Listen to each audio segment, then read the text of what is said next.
আজকে আমরা দেখব দশমিকের ভাগ। দশমিকের ভাগ একটা অঙ্ক নিয়েছি 1.5 ভাগ 1.5। তাহলে একের পরে দশমিক, একের পরে দশমিক।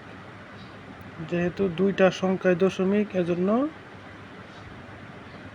এক গড় বামে নিতে হবে। দশমিক এক গড় বামে নিতে হবে এই সংখ্যাটিকেও, দশমিক এক গড় বামে নিতে হবে এই সংখ্যাটিকেও। তাহলে আমরা লিখতে পারি 15 ভাগ 15।